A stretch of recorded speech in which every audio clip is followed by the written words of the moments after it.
Yeah, everyone, this is Thermite, and this is Weekly Shonen Jump for the week of June 7th, 2020.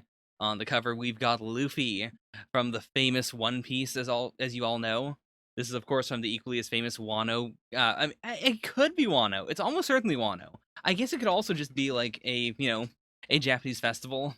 In every arc prior to One Piece, there was a clear demarcation between this is a cover being done for like a holiday or something, and this is a cover being done for the arc. Like, even if the Straw Hats weren't wearing outfits that actually signaled, like, what they're really wearing in the arc, like, it would still it was something like, sunny for warm places, not sunny for not warm places. I guess they didn't really have a lot of cool outfits for, anyways, doesn't matter. Point is, it's confusing in Wano because Wano is heavily Japanese. So if I see like Luffy in Yukata or something, I don't know if he's doing that because it's a festival or because it's just Wano. So continuing with the current trends, let's move into The Promised Neverland, chapter 180. You might be wondering, why don't I put this back in the live streams? This current arc has been very like low energy, I would say. Like, not bad, never bad. Or at the very least, like, I personally am enjoying it. But at the same time, like, even back when I did have it in my live streams, it was always sort of a dull moment in the live stream. It was always more cerebral and less like, reacty. So I'd prefer to have it up here with like something like Actage, where Actage also not very reacty, all like honestly. So the reward that I want is your family, but as we stated before, like he can't actually physically take her family because part of the wish is, or part of the rule, the contract is they get to go to the human worlds. So how does he get Emma's family without getting Emma's family? But you'll say goodbye to your family. Yeah. Okay, so like it can't be this simple, but is it as simple as Emma is physically distanced from the rest of them, but if she were to just find them again, it'd be fine? Because like even that, I could see it being like an interesting final arc for the series. The search for Emma. And even in this future world, it's not that easy to find one girl that appeared out of nowhere amongst, thousands and hundreds of thousands of kids. This guy, I mean, he could just be an old man, but his hair, like specifically the fringes, feel kind of Norman-esque. So, like, maybe he's a Ratchery or something.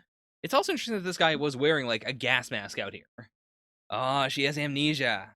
I'll take your family from your world. That's the reward. And I mean, it does fit Gargablarg's weird thing of like everything that has been done has been because he finds it amusing. Like even the sacrifices of, the best possible kids. That was always like it was never for him. Maybe he eats. We don't even know if he eats. But it was more just to deprive the royals of the best possible flesh. Okay, so he did have a family of some sort. Not a whole lot I can really like. Let's do a big zoom. I'm assuming man with big beard would be him no matter what. So maybe a wife and child, maybe a brother or something. Clearly just a church. Wait, is that the picture that Ray took? I guess it must be, right? Or one of the pictures that Ray took. Okay, so they're stuck here. Like presumably, they're also not going to just like the Ratcheries probably aren't going to send ships to random like remote areas. They would, like, just for the sake of it being efficient, they would start at the most populated areas and spread out from there. And even there, like the most populated areas are going to take a ton of time. Plus, there's the question of like, what if Gargablarg like took Emma's hair, for instance? Like, they can't just say, "Have you seen this girl?" and have an exact picture of Emma. They have to also take into consideration like, what if she looks a bit different? Which would also make it like it would get them stuck at the highly populated areas for quite a while. I thought we might stay like I thought this might be like a really breakneck thing, but no, she's staying there for quite a while. We might get the entire season, honestly. Like they're heading into winter or like deep winter. Why does Mujika stand out? Like of all the memories she could have, why is it Mujika in particular? Okay, never mind. I spoke a little too soon there. Also, Ruchika is the one who gave her that amulet holding in Okay. her hand. Okay. Okay, so she's had this dream before, and her thought process is, "Who's Emma?" So, honestly, I wouldn't be bad. I wouldn't be upset if this was an ending where she doesn't get her memories back. Like, if we do leave it at, she is the new kid at the orphanage. Like, we started off with her being the kid that everyone knew, and we ended with she's the newbie. Okay, so that was the church we saw before. Also, these crosses are gigantic. I mean, like, they're very imposing, but also they're gigantic. For what purpose? Like, maybe it's very strong winds in this area that would knock down smaller crosses? Actually, maybe, because I can't tell if that's a fence or if that's a bunch of small crosses, actually. It's also possible that, a calamity happened here, and these are just, like, they were stuck in the ground. No, they can't be already stuck in the ground, because you can see the rope here and here and over here. My family, my friends, my home. That's the other question. Why did Gargalarg send her here? Like, why not in a busy capital? Or why not, like, just out in the absolute wilderness? I guess because Gargalarg likes being entertained. Like, it wouldn't be entertaining if Emma just appeared in an uninhabited, like, islands and then died. But there's got to be something relating to this guy as well. Like, something, whether it's good or bad, probably bad. If he is a Rattree, like, a super, like, old, retired Rattree, then I can actually see this being this could be the moment where, the Rattree line finally gets to apologize to Emma, to Emma's, ancestor. That guy that, I can't remember his name at all. I mean, to be fair, I don't remember any of the, like, super old backstory characters very well. But it seemed like, it was Emma's ancestor and Norman's ancestor that had, the big fallout and the big betrayal. Yeah, that could be, like, tying that end all the way up. Especially since we have seen Gargalarg say, like, like, when he let Peter finally go to rest, he said, "Thank you for the 1,000 years of, thank you for the 1,000 years. It was fun." Like, he was saying that not to Peter, but to the entire line. The other question, of course, is if Emma were to regain her memory, like, what would that say? Like, not in the sense of, okay, it's a happy ending, but, like, what is this arc? If this arc does end with her not having her memories, but it still is a perfectly happy end, like, everything turns out good, but she doesn't have her memories. I could see a point being made there of, like, I don't know what point I would say exactly, but I could see, like, something thematic there. Whereas if she just gets her memories back when she sees her friends, it just kind of becomes a, well, why did we do this? Like, what was the point of this mini venture? I suppose it could be the redemption of this old man, but even then, like, that would feel very strange for the final arc. Or even if this is more of an epilogue, that'd be a strange note for the epilogue. Somehow, I know clearly that I won't regain my memories or who I was before, but I'm starting to think that's okay. With my new name, my new self, I'll live tomorrow. I'll live today and seek out tomorrow.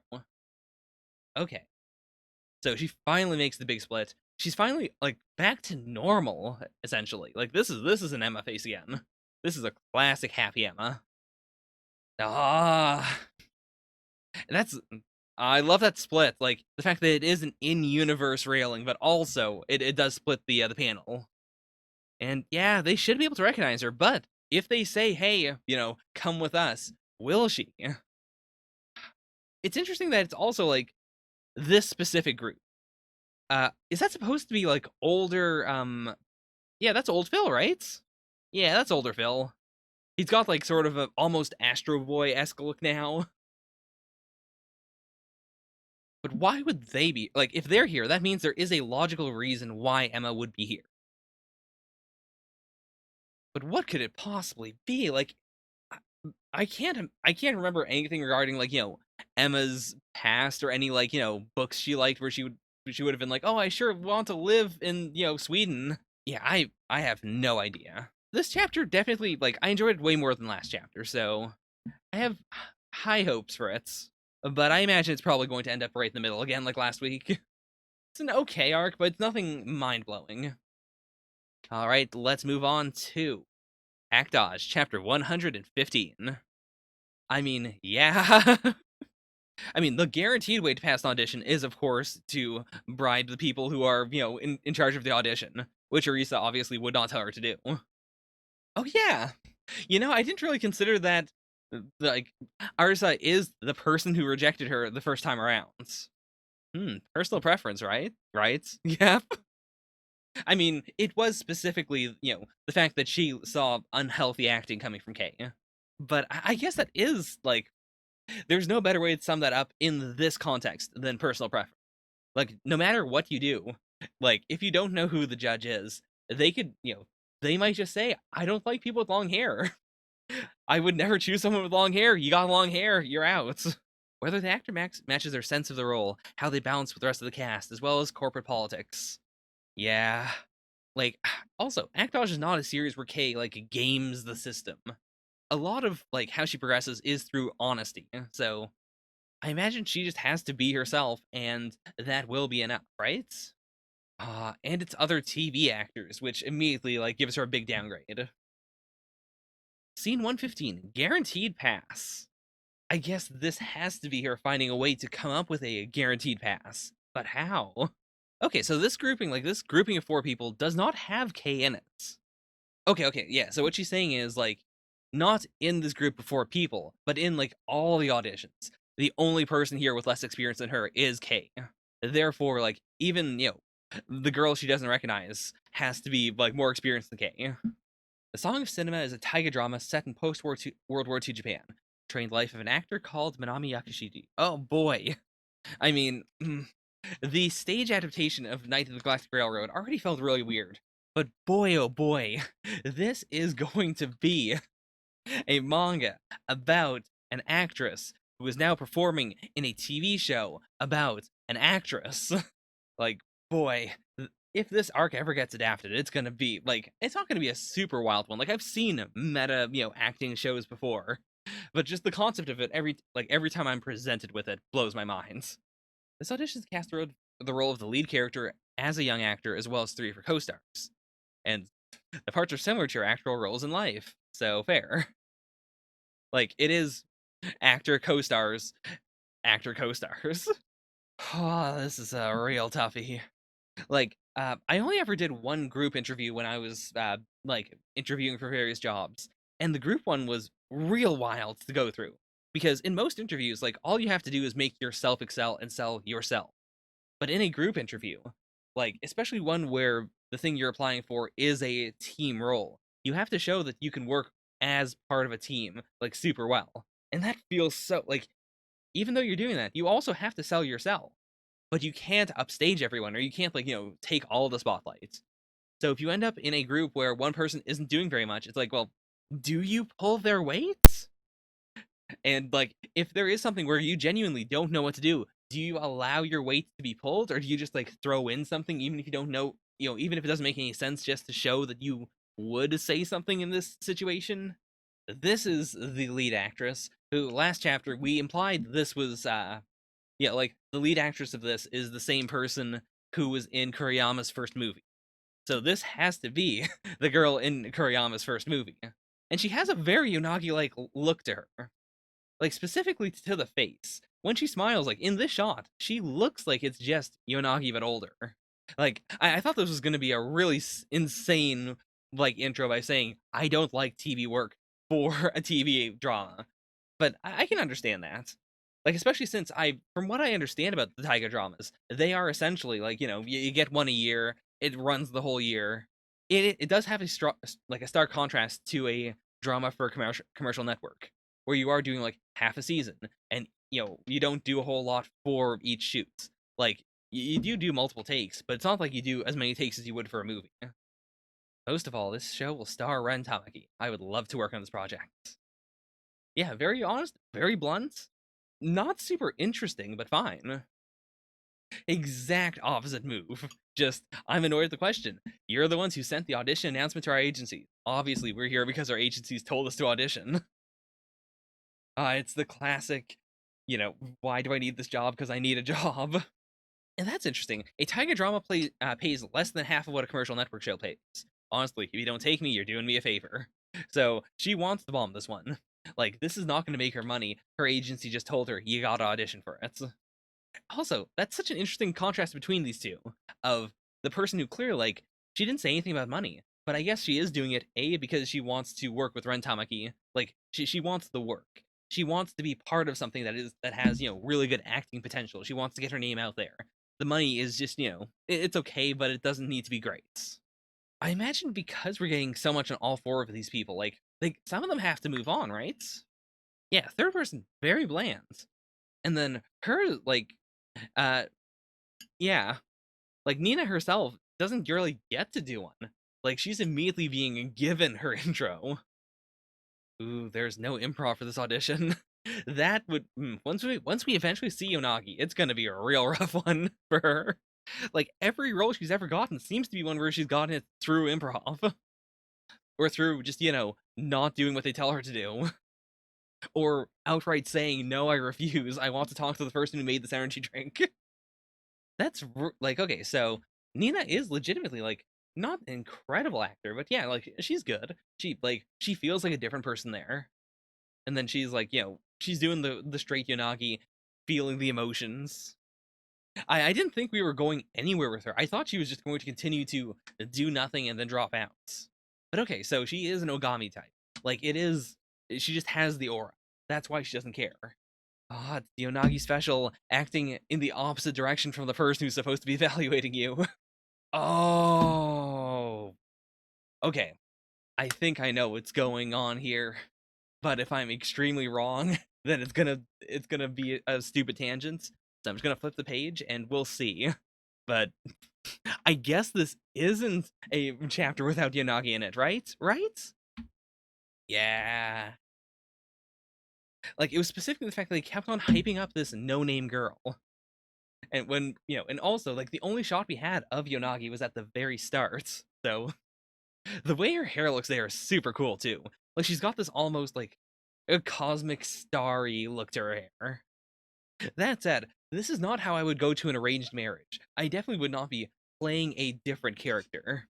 I mean, I guess you're supposed to put your best foot forward, but this isn't that. This is just saying, hey, I came as someone else. I don't know how well this is going to really help.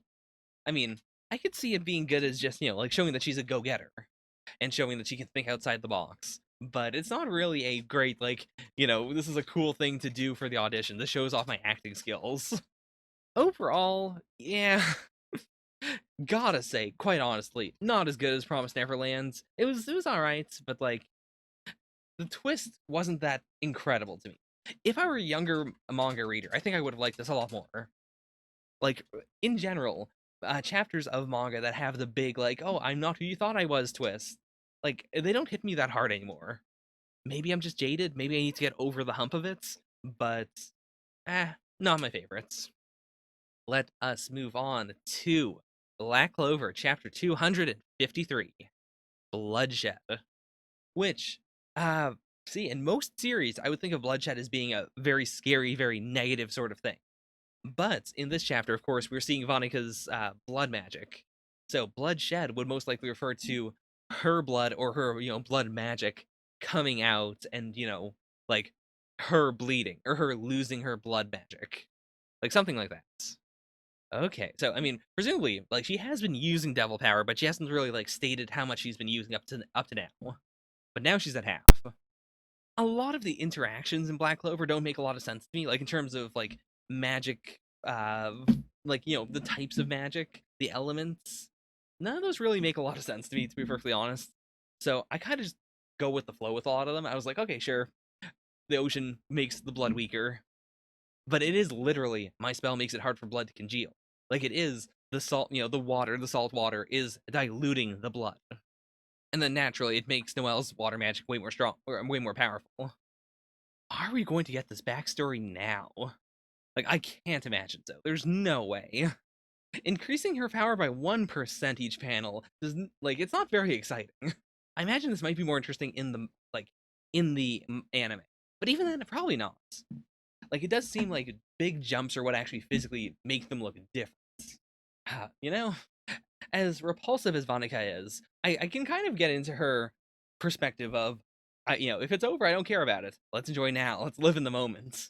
Granted, I don't like the concept of let's kill everyone in the moment or let's destroy all of humanity because it's gonna lead to some fun times. But I can see the general vibe being okay in another character's mouth. Okay, this is for the sake of the world and to avenge my mother, but that isn't all. What else is there? I mean, they also gotta, stop Lola Peshka from dying. I mean, yeah, even if she is inheriting this incredible power, it says a lot about her that she can maximize the use of it. That she has basically, reinvented the whole kingdom and that she has such a hands on approach to it. Like, you don't have to do that as the queen, presumably. Like, she's taking it into her own hands to make things as, she's pushing it to the absolute limits. Also, I guess the big question is, if they defeat Vanica here while she's channeling, like, half of Megicula's power, does the curse disappear? Like, do all of Megicula's curses disappear if that's the case? Or is it a, you defeat the person, but the curses are still around? Like, do they have to, like, beat Megicula into saying, I will release the curse, or the multiple curses? I really do like Lola Peshka as a character, so plus, I like the idea, like, going forward with the series. Like, there's no way she's joining the Asta harem or just hanging out with Black Bulls. So I like the idea of just, the Heart Kingdom as a place where we can go and see her. And, like, if there's a big climactic thing, sure, she'll show up. But I like the idea of just, the other girls having a place to hang out. Oh, I said the other girls. Also, Nero's there. And still no real visible change to Vanica's design. Like, apart from just, like the cracks, seeping out everywhere, sure, but nothing big. Okay, never mind. I mean, even then, I wouldn't say, the tail, I think, is new. But a lot of this isn't, like, super, actually, never mind, what am I saying? Like, she is going full, like, when Asta goes half demon. Like, she is going full flat black. On the contrast, actually, of, flat black outline of her hands, but then out of it is coming, like, the big blood magic, is that even a claw? That looks more like a tree, honestly. Okay. Well, make Vonica expend all the devil power she can currently use. So, yeah, like, 70% is most likely her limit. Like, she cannot go to 100. Then, the moment she's used all the devil's power, will play her trump card. Which is... And that's also why we had the shot showing that, yes, Nero was physically there, like, in the conversation. I mean, first of all, very cool to see Nero, like, in an actual fight again.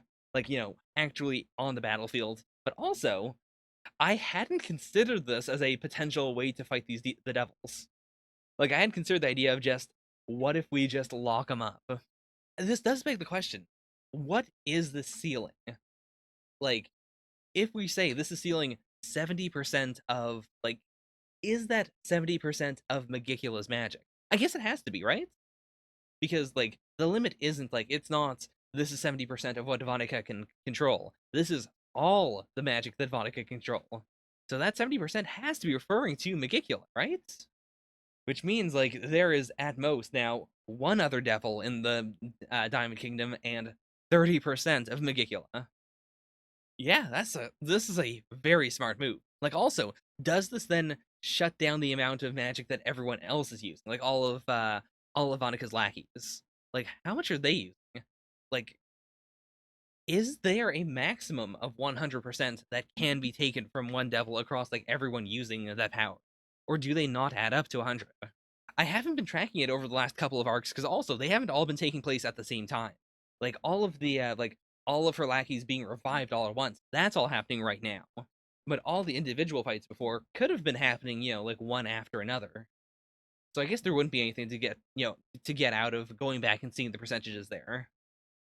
Still, I mean, also, this is way too easy. There's no way this is the end of this fight, but I hope, like, I'd like it to be.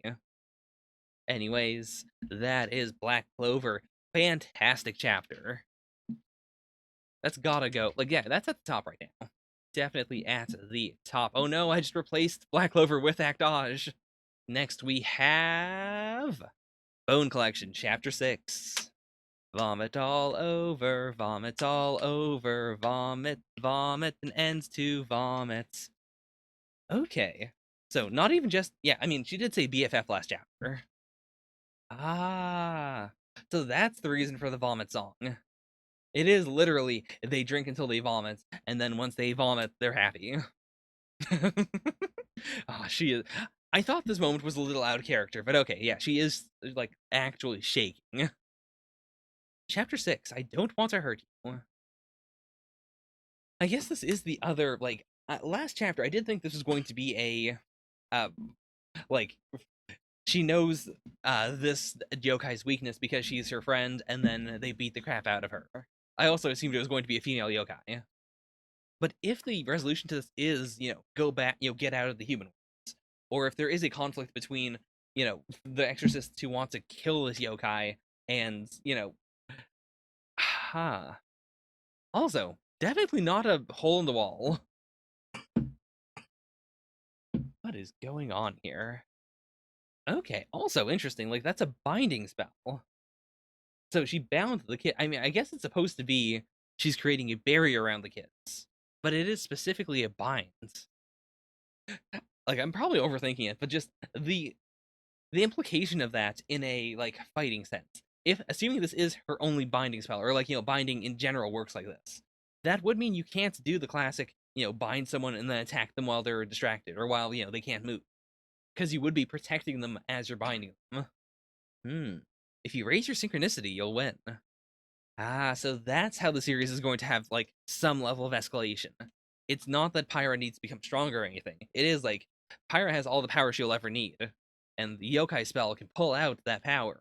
The problem is they're not in sync. Once they finally, are on the same page, they'll be unstoppable. Yeah, Kazumi not going for the boobs at all. Like actively refusing to use them. Why? Oh, what is this movement? Oh, this is their home, right? Our home is right here. So what is going on here? Like, assuming that Shuten Doji is in fact a good person, like, is it just these kids are just hanging out here, and this is actually the place where they live? And I get it now. What is this? I mean, it's gotta be that he's protecting the kids, right? Okay. Those Oni are protecting Beichan. Maybe they're Beichan's friends. And if that's the case, I wouldn't want your friend's friends getting hurt. I guess I wasn't, yeah. I didn't know what was going on here. But that's actually a really pure motivation. Because it is also saying that, the Oni, like, so far the Oni haven't treated as just, like, foot soldiers. But he is now trying to give some level of, humanity's the wrong word, I guess personhood, to the Oni. Like, they aren't necessarily just monsters. Okay. So these aren't even yokai, which would also explain the previous arc why Pyra didn't like say anything about destroying the Oni. Like I assumed at the time that was just self-defense. But if those ones also weren't really yokai at all, then yeah. So why? What is this? She was aiming for the chest the whole time. So like, uh is it their synchronicity actually? That might be it. Like that would also explain why it is that the first time he got a sword, the second time when he needed range, he just happens to get a gun. The third time around, he got the Nintendo Switch. Like, if they have some level of synchronicity, and this is just saying, like, this is the bone to use in this instance. I wonder if he's going to get to a point where he's so yokai that he can pull out one of his own bones. I'm not expecting that until, like, super late into the series, but yeah, this is an alright one. Like, it's still I guess the end of this arc is going to be where I finally decide what's going on with Bone Collection. Right now, I would say it's on the same level of enjoyability as something like Mitama Security. Like it's not as funny because it's not a gag series, but it gives me the same amount of happiness. And I eventually dropped Mitama because it was like, well, this amount of happiness isn't enough compared to everything else in Jump. But it's still good. Like in terms of like ranking right now, it's better than Act Dodge. It's better than the Promised Neverland. Is it though? I feel like it is. Like Promised Neverland was all right, but this was more of an actual story. Like there were character beats that I was into, whereas Promised Neverland was more of a like I like Emma, but I don't quite know what's going on right now. I'm not super invested in this potential struggle. Like I want the happy ending, but I'm not excited for the potential struggle needed to get to that happy ending. Which sounds kind of privileged now that I say it out loud. But I mean, I think you can say that about a lot of different series. Like most series have a problem and then the good thing at the end. Naruto wants to be Hokage, Asta wants to be the Wizard King. And a big part of that overall journey is like, do you want the end game thing to happen? I want Luffy to be the Pirate King because I think, like from what we've seen in One Piece, I think that would be really fun. I think that would be, a good role for him to play. It is liberating. It is, and there's no real like investment where it's like, oh, if he's the Pirate King, stocks are gonna fall. I mean, I guess crime might increase, but Whereas like Asta becoming the Wizard King, I'm not super excited about. I like the struggle of will Asta or become the Wizard King, because it's the two of them competing, it's the two of them getting better and stronger and challenging one another. But I don't really want to see Asta become the Wizard King, because he doesn't seem like he would be good at, sitting behind a chair, sitting at a desk. Which, granted, Julius also very bad at sitting behind a desk, but he also gets stuff done. He buckles down when he really needs to. He has, administration. Whereas Asta does not feel like he would be able to do that. So Bone Collection hits like the current arc of Promised Neverland gives me a feeling of I want the ending to happen, but I don't really care about it enough to want to see the journey. I would rather just jump to the end. Whereas Bone Collection, there's a lot that's in the future here. There is like does Kasumi become a yokai? Does Pyra become a human? Like, and I am interested enough to see how we get there. I want to see the actual steps interplaced. If we just got to the ending, I would feel very bad. Anyways, that's all to say. Bone Collection, second best so far. Let's see if it stays there after I read Moriking, Chapter 7. Is this the classic, I lost my pet arc? Oh no! Oh no! In this political climate, this is a scary one. Moriking didn't do anything, so why are the police doing this? I mean, I can't imagine. This will define a lot about Moriking, but I can't imagine this going really bad. I mean, also just because Moriking is super strong, but still. I mean, they are on Shoko's side in a way here. They are some of the only characters in the whole series to say, this man is a deviant. But here's the thing, like, how do they know that he's a deviant? Is it just the way he looks? Or has he, like, ripped off his shirt in front of them or something? Because, like, right now, he looks fine. He just looks like he's cosplaying. Ah, oh, shoot. We're up against by-the-book police officers who still believe in common sense. Boy, is he gonna get shot? I mean, the gun's already out. And we still don't know why they're arresting him. Okay, what's going on? Oh no, okay, this ain't helping. This is really not helping. What good are my 30 years of experience now? I do think this dynamic is actually pretty good. Like with Shoko, I don't find it that funny because Shoko is acclimated. And because, like, it's not that interesting. Whereas because these are crusty old police officers, it is actually a lot funnier. Oh no. How does this... Okay, first of all, how did their family afford 2-ton weights? Or, a combined total of 2 tons? Secondarily, how does the physics work here? How is this tree holding up 2 tons from this angle? Jesus Christ, I can't believe they actually tried to shoot him. Well, he got arrested. They arrested him for literally nothing. Wait, Itoryu? Did he have a sword? Or is he... Oh, is it gonna be his horn was the sword? Yeah. It's also not a sword technique. Okay, I guess that worked out. I mean, it helps that Moriking is completely unbeatable, but still. I mean, we still don't know why they were arresting him. That said, I mean, this is also some paperwork that is saying he is a member of the Aikawa residence, so that might come up later. Or even if he gets arrested again. Boy, what a weird chapter. I don't know where I'm putting this one. It was good, but it also made me feel very weirdly uncomfortable. I guess it's gotta go above Actage. But, like, even, regardless of the whole police thing, it also just didn't... I don't know, it was funny. It felt a weird funny. It was a strange funny.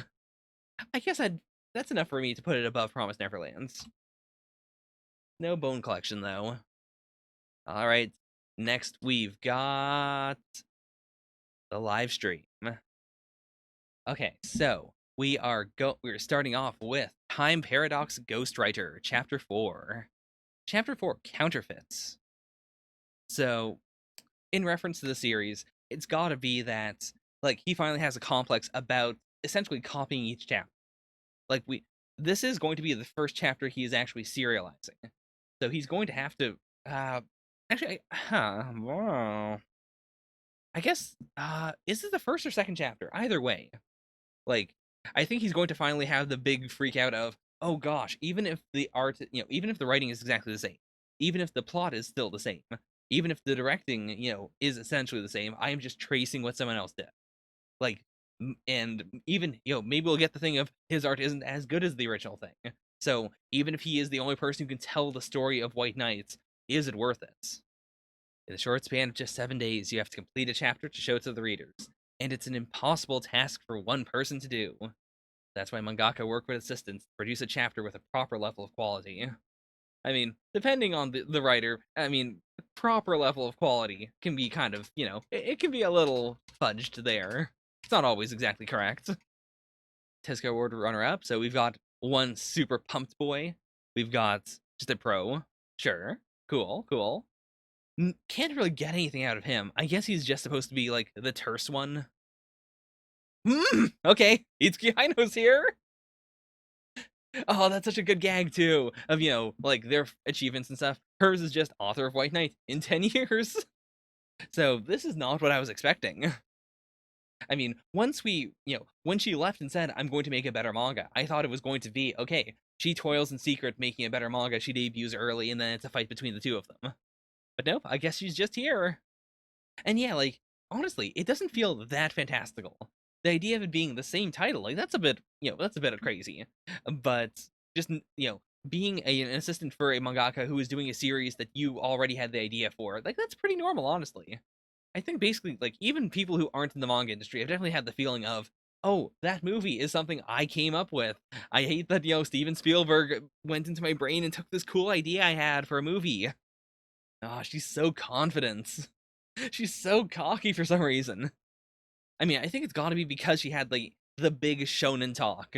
Because they had, the crazy, like, all right, I'm going to make a manga that's 100 trillion times better than yours. And honestly, like, it does make sense from her point of view. Like, if she has never met anyone who she can relate to apart from the person creating White Knight, like, why would she not want to know more about him? Why would she not want to, like, work on the same thing and figure out, like, okay, what would you have done here? This is what I would have done. But that also is just so scary because, like, he's not going to be at all mentally like her, yet he's going to, like, be presenting all these ideas. Plus, like, he has some level of a lead, but, like, in terms of, like, the greater ongoing mysteries of the worlds, like, he doesn't know, like, what the final boss would be, for instance. Whereas another mangaka should be able to say it. I guess he could play it off by saying, it just kind of comes to him, or he only takes it a couple chapters at a time, or even just, I don't want to tell my assistants, all this stuff. What if you guys leak it, or what if you guys put it in a different manga?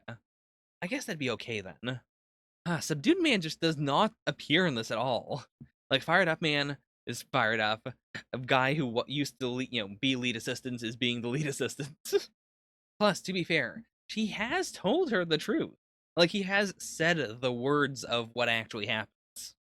By the way, looking at this shot really gives me, like, it shows the clear contrast between, the first chapter, which had, like, a ton of detail packed into it, which was very, it had that atypical energy, and then what the series is actually like, which is a lot of character designs, a lot of, big characters with, kind of normie-ish looks that fill up a lot of the page. It's not a negative. Also, hey, homie, but it is a real, you know, I don't want to say it. I'm gonna get slapped if I say it. And yeah, they are all using tablets. So, like, he could, I guess he could do, like, all the very rough sketches at home, like where he has the microwave, and then from there, like, transfer that over onto the tablets, and then, like, work on it here. Yeah, so yeah, no matter how closely I mimic the arc, it just looks like a fake. And he did bring it in. He's insane. Why? I mean, I guess because this is his workspace, but still, that's so risky. What if someone looks at this issue of Jump from 2030? Also, big apologies, homie. I don't know what is going on with Discord's screen sharing. Like, every single week, someone has a problem with it. One of you always has a problem with it. And but the settings have always been the same. I mean, yeah, even if it wasn't Future Jump, if I if I went to Oda's studio and I saw that every time he draws One Piece, he has an old issue of Weekly Shonen Jump just opened up and he's just staring at it while he draws, I'd be like, this seems a little sketchy. Has anyone noticed that Wano is just an exact copy of Babel 2, the old manga that used to run and Jump? I mean, I don't know anything about what's going on in the series currently. Mhm. Is this about future Jump? Yes. Why are you talking about old Jump? Because, like, I'm saying, even if it isn't Future Jump, if it is just a mangaka holding the manga and staring at it and then comparing the 2 pages, like, that feels very Oda does sketchy. that all the time! He tries to draw the panel exactly how he drew it the previous time. Oh no! It's not that weird. The only person who could do that and I wouldn't be concerned is Fukumoto. I can imagine Fukumoto being like, I don't know what Kurosawa looks like, let me just hold this up. Now, if Araki was looking at reference material, that would be weird. I mean, Araki is the thing I'm scared of. Araki is, he's watching holes, and then he goes, "Oh, I need a backstory for this, for Dio-san. Let me just write fuck. down holes." Yeah, you're right. That's the danger. This is Araki. But I mean, yeah, this is the core problem of. I mean, yeah. Like, even if she were to look at it, is it better if she traces her own series as opposed to if he traces her series? Also, 3 weeks later, and yet we haven't seen the assistants like working together at all. I mean, I guess that might be because like we're gonna wait until it's like actually running weekly before we get to see like the assistants really doing their thing and delving into them. Okay, what's the problem here? I think it's gotta be he's just been redrawing them over and over and over again. He can't get it quite right. Right? I don't have a single page done yet. Oh boy. And yeah, like, if they're saying it's ultra legit, then sure.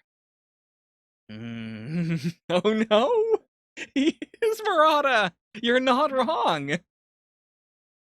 This is the Murata experience, except Murata releases the chapters and then says, no, it's not enough. Is Murata not is he looking into the future, but is he looking at the webcomic and then visualizing, the chapters as he's about to draw them? I guess that might be it. It might be he's got the concept in his head and it's super incredible. And he has to just decide, like, what angles am I doing this at? What is this design really like? And every time he does it, he can't get it quite right. It's really one storyboards them. I mean, I'm pretty sure I've heard that before, but like looking at the various iterations of each chapter and how different they are, like, does he go back to one and say, like, I don't like this angle, can you do this from a different angle? Or does he like freestyle some of the changes? Yeah, so there is some level of Murata deciding on the angle or deciding, no, I want this armor to look completely different for no reason. Plus, like, legitimately, for all this time, they really, like, I mean, I get why, because he didn't tell them, do the backgrounds, but he really should have said, do the backgrounds while I'm working on all of this. Plus, it's insane that the deadline for the first chapter is so close, and they haven't banked up anything. Like, it's just chapter 1 that they're having the problem with. I mean, I imagine, like, the manga, like, that is the big question. Does manga in a manga look unbelievably good? If it is, like, like, this person is drawn as well as I am. I mean, what happens when a manga within a manga has better hearts? We're crewmates. The goat is born. Ah, I like Quiet Man now. Like, he doesn't say a lot, but when he does talk, it is really good. I mean, homie, the problem with that is, as I brought up since chapter 1, the danger of writing a manga within your manga and then having the audience say, we hate your series, we hate Time Paradox Ghostwriter, because we want to just read more White Knights. That's the scary thing. That's why, I mean, you can, but it's a real danger. Although I guess the big move might be, like, make the manga within the manga extremely good, so that when Jump inevitably cancels your series, you can just immediately publish the new series in Jump Plus or in a competing magazine or something. So what does Aino say? Is she going... Like, she's also biting her lip there. But we've seen the fake outs before. The big question, I guess, is just like, why would she be biting her lip if not to be upset? Maybe it is just oh, it's so good. But I feel like she's got to be looking at it and going like, this isn't what I would have done. Okay. Oh boy. 9 days to the deadline. Finished pages 0. Oh boy. What an absolute madman. I mean, thank goodness this is in the modern era. Like, this is, like, he didn't just destroy all the work the assistants did. Like, it's digital, so fine. I wonder if modern, like, jump editors do tell the mangaka sometimes, like, go to the printer, print this out so I can tear it apart. But yeah, this is some peak Murata. I mean, I think the big baller move would be to say, like, Time Paradox is getting axed, but then in the universe of Time Paradox, they could just say, oh, One Piece got axed. Everything got axed. The only good series in Jump is White Knights. Also, the editors all killed themselves. I mean, that would be a big, like, I really want to burn all these bridges. Where are we going from here? Like, clearly the answer is not going to be, he draws it again, but it's better. The answer to this has to be, he finally lets go of his absolutely insane perspective on how good this needs to be. Like, it's not gonna be as good as Itsuki Aino in the future, because Itsuki Aino in the future has more experience than he does. She's just been working at it for longer. And she, that combined with having an actual vision that she desperately wants to, get every last little bit of it out. Ah, yes, I did hear that Yuna is over.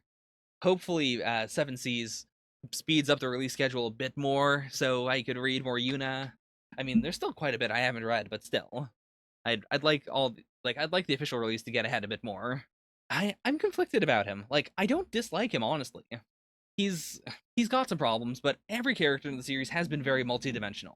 And I understand the general problem he has of nothing I can do is as good as the thing I'm trying to emulate. I think it's gonna have to be he works with Itsuki Aino. Like, I think it's going to be less of the art is really, really good and more of he's not capturing the point behind some of the art.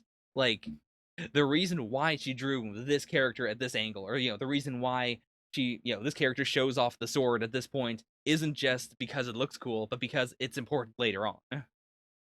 I mean, I mean, I mean, it's not as good as Black Clover this week, so it's got to go right under there. So right now the ranking is as follows. Let me just paste this in chat. I keep on forgetting that due to Discord, like you can't actually see what I'm posting, or you can't see my screen. You're just seeing my Chrome, whereas everyone who's watching this in the future will see my screen. Oh boy, it's been so mind-bendy to make sure that everything looks okay for everyone, and in the process of making everything look good, I have, of course, destroyed the one thing that everyone gets, which is the audio, in that I keep on just randomly talking about stuff that no one cares about. Anyways, let's move on to Undead Unluck, Chapter 19. Ah, it is a parallel to last week's cover. Results. Also, let me just try to train my phone real quick, because it will not stop saying unlock. Is there a way for me to say unluck? Unluck. Unluck is not a word, actually, now that I think about it. That's why it's not saying unluck. I guess I'm just gonna have to deal with that one, now that I think about it, because I actually do not want the AI in my phone to think I'm saying unluck when I say something like, unluck my phone. Boy, now it is not giving me the UN sound. Okay, I think that's enough crazy phone chat. Let's go into the chapter. What is the result? I hope we get Andy back. Okay, the water comes back, and I do really like the direction of this. Of the water flowing over her as it fades out and then fades back into her, just waking up here. Damage! Oh, some classic damage. I guess that actually does say a lot about, like, how much Andy likes Fuko. That he would sit next to her and read 101 volumes of shoujo manga, just waiting for her to get back up. Yeah, classic. Yeah, it does. Like, presumably, he wouldn't have been there the whole time. Like, Andy is the kind of person who would have enough confidence, not stay there the whole time. He would have walked around, but he still had enough time to sit there and read 101 volumes of manga. I think it also, like, it is very in character for him to not just, to not do the what is his name? Like an Edward from Twilight. Like, he's not just sitting there staring at Fuko's face for hours upon hours. He is doing something else. So yeah, like, he was conscious the whole time. Like, the Andy personality was still there. Also, homie, you're not wrong. That is actually pretty cursed, because that does I mean, because it's Japanese manga, also, it does imply that it's not like it is all building up to the eventual romance. Or I guess if it was a domestic girlfriend situation where it is just the character bouncing around girls. I mean, the best possible answer would be if it is like 50 volumes of building up to the relationship, then 50 volumes of the relationship. Actually, I don't think that's accurate. I don't know if I can handle 50 volumes of one relation, like, of building up to one relationship. Even if the mangaka said from the start we're getting 50 more volumes of the relationship, I don't I don't know if there is a relationship in the world that I could read 100 volumes of manga about and be like completely engaged with it. I guess if there's some really bad arcs and really good arcs, maybe. Aww. Also, he did just touch her, right? Also, he did say her name. Oh, right, the doll. Okay. So, like, yeah, the other, like, all of the Union has presumably been, like, walking over and meeting her. I wonder if one of the members of the Union actually dropped off all the manga then. Like, as a, oh, when Fuko wakes up, she'll read all of this manga for some reason. Oh, yeah. They also have the opportunity to have an 11th seat, right? So, did they already get someone for number 11? Oh, okay. I legitimately did not understand the tiniest panel over here, the magma panel, but okay. Yeah, so he touches her head, they walk off, and then the magma bursts out and, hits them. God, that's such a, like, it's not even a background gag. It is an off-screen gag. We get one speech bubble of reaction to what's happening, and then we have, Andy's clothing repairing here. Oh, Apocalypse looks so cool there. Like, in general, I'm not a big fan of this design in the sense of just, whatever. Like, I don't hate it, don't love it, but from this angle, like, where he looks like a dinosaur almost, that looks really dope. Okay, so they did get Uma Burn. I mean, yeah, because they have the burning sword. Also, this is actually a lot of names. I don't know if all of these are gonna fit into the, the your name is a part of the thing you negate, or the part of your negator word. Like, what word has Ishin in it? I guess that has to be a Japanese word, right? Oh no, Phil became a negator. Okay, also, so now they get the 11th seat. Like, it is an actual ceremonial, you gotta sit down, and then you get all of them at once, or you get all the results. Plus, with Fuko being knocked out, they did have extra time to, do stuff. Or not extra time, but time passed in universe. So even, like, maybe Andy went out and did a mission or something. Hmm. I'm definitely imagining a later arc where like, the consequence for not doing all of the quest is you lose a seat. Okay. So it's also like, first of all, it is like an actual Apocalypse pings where that person is and that remains for a certain amount of time. So they have a lot of time to, do that. Also, the design of this globe is interesting. Like, why is the equator shown on it? Assuming that is the equator. Maybe it's not. Wait, what part of this is land and what part of this is sea? I assumed this was all land, but what landmass looks like this? I mean, that is, of course, me assuming that this is, Earth. That this is supposed to look like Earth, but that is not something I should be assuming. I guess also I was assuming that this was a globe, and then that, yeah, the stitched part here was the equator. But this could just be like a big zoom in. Yeah, I can't imagine Unburned being very good, all honestly. Like, assuming that we are sticking to just, unburn it, they can't be burned, slash they negate things burning up. Like, I could see how that power could be useful, sure. Like, you could stall engines with it. You could, if Unburn, like, completely relates to, things don't increase in energy, like, you don't add heat to a system, then he could also, like, freeze things. But if it is literally just things cannot be set on fire or cannot ignite, it doesn't seem super useful for a lot of Uma. Fuko does need to have a, like, working out arc at some points. Like, she is not physically very fit, and fitness would help a lot with her ability, honestly. Like, if it is just, running away from something she triggers, or being able to tag someone and then immediately go back. I think the two things that would really help her would be, like, increasing her, physical mobility, and then secondarily, finding a way to like people more. Like, becoming more pro humanity, just in the sense, or not even pro humanity. If she could learn how to like Uma, that'd be really good. Because then, instead of having to, like, use the zombies or anything, she could just directly touch the Uma and then say, I think you're really dope, and then blow them up. Okay, Hawaii. Yeah, I could see that. Plus, like, they can't be added to the Union, but is there a rule against just telling someone, like, hey, negators exist, watch out, we'll call you if you need you? Like, as long as you don't send them on quests or anything, that could be useful.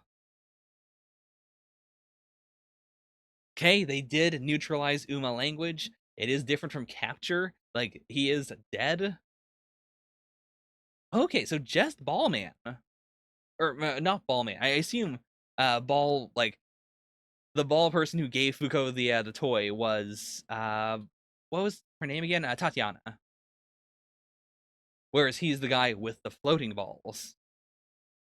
It would be difficult, but at the same time, like, I honestly, like, when it happened, I didn't consider the idea that the Japanese version, actually changed everything to English.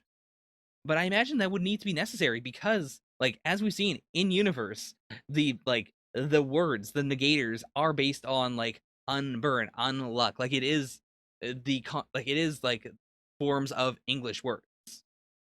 So I think it would actually make sense if it is only English words. It would be tough for the mangaka to do, but I do think it actually fits the series a lot better. And of course, I imagine the characters, like, in the bubbles, it's all Japanese, but it's meant to be English now. Hmm. I mean, homie, you're fan of the third option, which is it's Japanese English. I imagine there's going to be a lot of English going for. I mean, we already have "Hey green tea," but I mean, I guess that's not English. I could see someone saying "Hey green tea." No damage, no colonizers in chat. Colonizers go away. I mean, anyways, all this is this is detracting from the point of Nico himself, just one of the negators, was able to take out Uma language. I mean, I don't know how Uma language would fight is the thing. It's also possible that it wasn't like an actual big struggle or anything, but it was more of a they didn't know where to find it or what it even could potentially look like until right now. And this is also confirming something that we've talked about previously, that when a rule is destroyed, like, everyone who isn't a negator, like, then has their minds reverted. Like, they now believe that the world was just always like this. But it isn't that reality is rewritten. I mean, I guess it kind of is because it's altering the memories and culture of all non-negators. Like, it is like this stuff is all physically changed. It's not just everyone doesn't realize that other languages existed. Yeah, reality is literally being rewritten. Oh, is Shen checking to see if Chinese still exists? Ah. Well, I guess the necktie translators aren't very useful anymore. Like, I imagine they'll still keep them just in case Uma language comes back, which might be a possibility. Oh, that's so cool. After the Uma passed, also successful. Boy, are they going to succeed at all of them, actually? Because, like, the leader did say they weren't going to. Like, they were going to allow Uma Galaxy to show up just because, they couldn't get all of them. But that was also assuming that they couldn't beat Uma Spoil. So did they do everything? Also, I definitely want to see more artifacts. Like, I'm definitely more interested in artifacts right now than I am in Uma. Because we've already seen An Uma. We know kind of how it goes a little. Whereas the artifacts are completely unknown as to, like, what they are. What are they in relation to the Uma and the rules and the negators? Also, I would be very interested in the like the culture of English, knowing now that like there is no etymology for these words, or the only etymology of words in English are just other English words. Like, how do you explain like sushi? Like, is it just Japanese people who, of course, always speak English? Like, did they come up with the word sushi, which is an English word, out of nothing? And then, other English people just learned about that English word back in the day. Okay. Also, this does count as a capture, yeah. Like, they did get the hearts. Okay. Yeah, Unrepair seems much more useful than Unburn right now. How did this happen? My guess is Unseen got taken. Huh. So is there, I mean, yeah, is there a group apart from the Union doing this then? Because I can't imagine this is just a random Uma. When you shut your eyes, your body and anything you recognize as your property is rendered unseen by others. In other words, you're invisible. Yeah, and I did see, the big statue of Jesus over here. Yeah, so he's definitely another negator. If you don't, then that wound won't heal until I'm dead. Oh, wait. Ah. Yeah, okay. I got it. I got it. Though this does allow. I mean, I guess it doesn't. I was going to say, like, this lets us, kill two birds with one stone. But it doesn't. Because they're not going to get a reward from this. And also, that's it. So we're getting Uma Galaxy.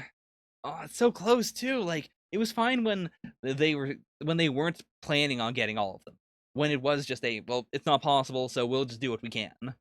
But since we know now that they were so close to actually completing all of them, oh, I hate it. Okay, therefore you shall receive a penalty. Now adding the Uma Galaxy. Oh, that's so dope looking. God. And like, what are the rules here? Like, can they do what they did with Andy? Like, or like what Andy did to the Union? Can this Uma then immediately attack them all? Can they all just attack this Uma? Like, in regards to the rules, like in regards to the quests, there are penalties presumably if you don't do exactly the quest does. Like if you kill an Uma you're supposed to be capturing, or vice versa. But outside of the quests, is there any reason why they can't just shoot it in the head? Also, what happens here? Because I guess, I guess that's why we're leaving it here. Because A, this is one hell of a cliffhanger. But B, next chapter can then be us seeing like what happens when an Uma is created. Like, what happens to humanity? Do people suddenly just, is culture rewritten so that stars have always existed? Do the stars appear in the sky? What is galaxy? Like, what is the rule this represents? Is it just like I think shorthand we've always been saying stars because in chapter 4 we learned that there are no stars in the sky. But what does that mean in terms of a rule that is almost certainly negative in reference to humanity? Like, what about galaxy is bad for humans? It could just be aliens, but if it's not aliens, what could it be? Because also, Galaxy's so buff. Galaxy feels like, and also got the strong abs. Honestly, Galaxy's got that very, like, sexy King Boo energy, sort of. Like, it's the combination of the ghostly figure, but also the very hulky figure. It's very, one of them might be Capture on Repair. I think it would also be interesting if Unrepair isn't on it at all. Like, if the new quests are, like, just a bunch of other stuff that they could do. But then, like, there's the inkling of Unrepair is out there, but he's not part of a quest. So, do we prioritize, do we prioritize completing all these quests? Or can Andy and Fuko go out there and try to find Unrepair? Or even, like, does the Union prioritize getting Unrepair and adding him to the Union? That's the thing, actually. Unrepair, very strong ability. Unrepair, also, like, they have an open seats. There's no reason why they couldn't say, you can join. He wouldn't even have to kill anyone. And yeah, they do have a day-night cycle. Like, we have seen the nights. we've seen, the fact that the night has no stars in it. We've seen the moon. Also, Pep, we've had meteorites. Like in chapter 1, Fuko summoned a meteorites. So like meteorites existed, prior to the galaxy. Like the moon existed, the sun existed, meteorites existed. That's not incorrect. They could be moon chunks. Like that is the big question. What is galaxy? Like not even in terms of the Uma, but in terms of the rule. What galaxy? What galaxy? Yeah, I don't have much else to say. This was a dope chapter. It definitely goes to the very top right now. Yeah, it easily beats Time Paradox and Black Clover. It's just Undead Unluck is so consistently good. Okay, so that is Undead Unluck. Let's move on to Chainsaw Man, chapter 72, all together. They have such sibling energy. Like specifically the fact that it is Aki going to visit a grave, most likely, like because he's saying he's going home. Most likely his parents' graves because they're dead. And we've got Denji and Power going like, "Oh, you're going to Hokkaido? I want to go to Hokkaido." Ah, Pep, you caught up? You've seen the glory that is Chainsaw Man? You've read the chapters that blow over your head and go like they're like a big collage of crazy, and then you don't know what's going on? Okay, so Master's taking care of Meowie. I guess it's honestly a lot better than trying to sedate her and then taking her along to Kaido. Power's honestly like, this is honestly really good for her. Like, especially just being in the house, being traumatized all the time, like, it does seem like she is recovering to some extent, and this really feels like classic Power now. As much as this is the classic Denji and Power are wacky, and then Aki has to deal with it, it does show such restraint on his part to say, sure, you can come along, and then to deal with them this entire time.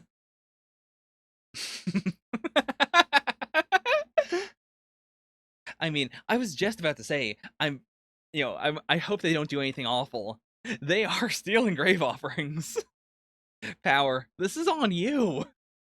I mean, I do have deep sympathy for her trauma, but at the same time, this is completely on her. Yeah, he does have such incredible dad energy. Power. It's the classic, I don't want any veggies, can I drink your blood? Offering Denji the blood in her moment of weakness might have been bad for Denji, because now she can probably, like, in addition to saying, "'tis my arm," she could also say, "I gave you that blood, I want it back." It honestly does shock me how I like Aki. Even though, like, in most other series, I would not like him because he is, like, you got the funny goofballs, just, with such character pouring out of them. In most other series, Aki would be the doormat or, like the brick wall. Just, he's there, so it's not just all wackos on screen. But he has such a powerful, calm dad energy to him that I adore. See, these three panels are this is what I love about Aki. It's not even I like that this happened. It's just I didn't have time to be sad because you guys suck so hard. What a adult mood. What an extremely adult mood.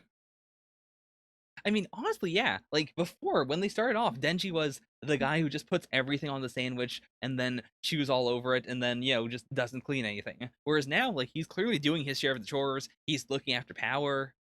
And before, Power was just the girl who poops in the toilet and refuses to flush it. Whereas now, they can now cajole her into flushing it. Like, she has improved. They've both improved so much.